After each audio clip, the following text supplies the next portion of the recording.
software application that's on this platform is a mapping and navigation software application that allows a deputy to view their calls for service, assess the location of the calls, coupled with the dispatch software, assess the priority of the call, and make a determination on which call they're going to go to first, based again on prioritization and the location of occurrence.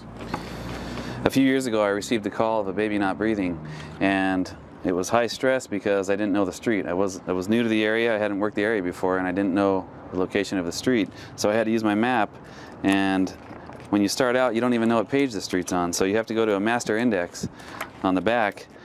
So the street I was looking for was located on one of these 4 maps here, and once I found it, it had already been probably 45 seconds to a minute, and I had to look up the street and then turn to the page and find the street that I was going to respond. With a call, an emergent call like a baby not breathing, it's very stressful because the deputy, as a deputy or an officer, you want to get to the call quick. You want to be there first.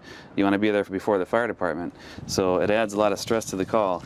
I remember on this particular call, when I responded to it, the fire department had already been there for several minutes because I couldn't find the street and I didn't know where it was. So now with the new GPS system, I'm able to look up my dispatch. Right as soon as it's dispatched, I'm able to look it up. I can find it on a map, and I have voice-guided directions, navigation, turn by turn. Turn here, turn there, turn left, turn right, and you're able to get to a call much quicker than before. 51 Cedar Glen Drive, Casa Fondale.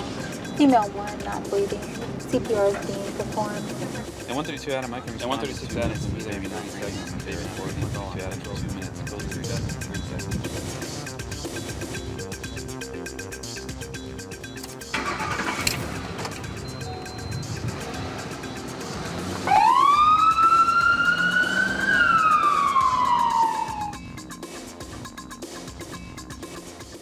So the old paper maps are not the way to go. The new system is much better, and it'll help us get to calls quicker. And we all know a response time of a few seconds can make the difference between life and death for the public and our deputy personnel.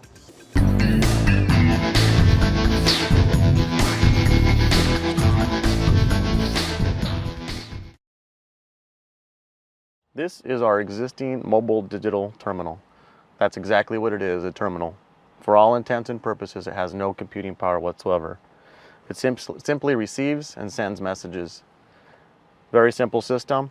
It's based on technology from 1989. With the new mobile communication system, I have the ability to access all of my calls, all my dispatches on the screen, and I can have up to 100 dispatches to be displayed at one time. Whereas with the old system, I could only have 6.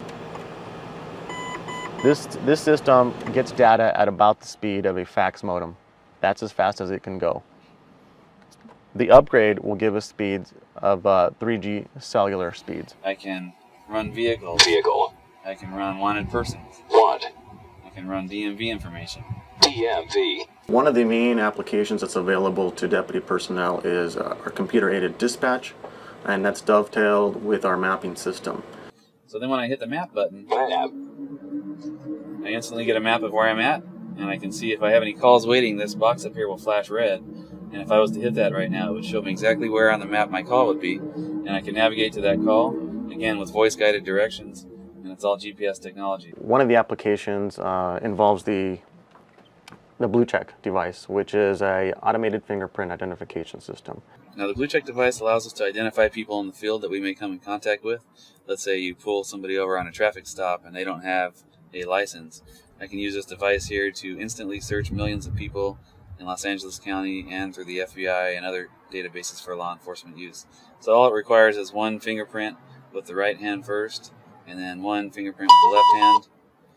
It transmits this data back to my computer here, and then I will receive a response which looks something like this. There's a picture of the person.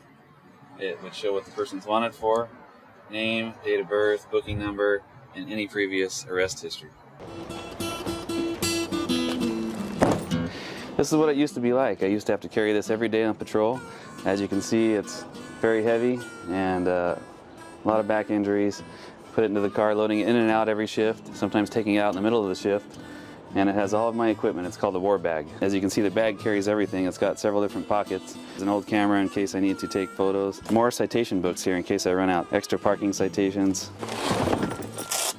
I have a tape recorder here. So in this binder I have criminal forms, a booking slip, supplemental laws forms, and all the jail paperwork. It takes quite a while to do it because everything's filled out by hand. Traffic collision with injuries, there's a different form for a traffic collision without injuries. Juvenile forms, search waivers, and all the municipal codes for the city of Bellflower.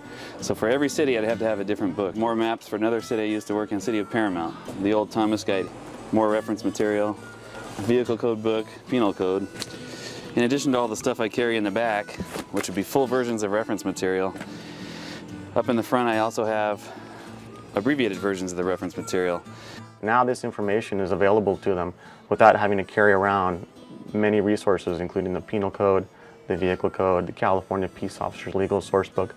All those are very large volumes of information that are now available to them at their fingertips.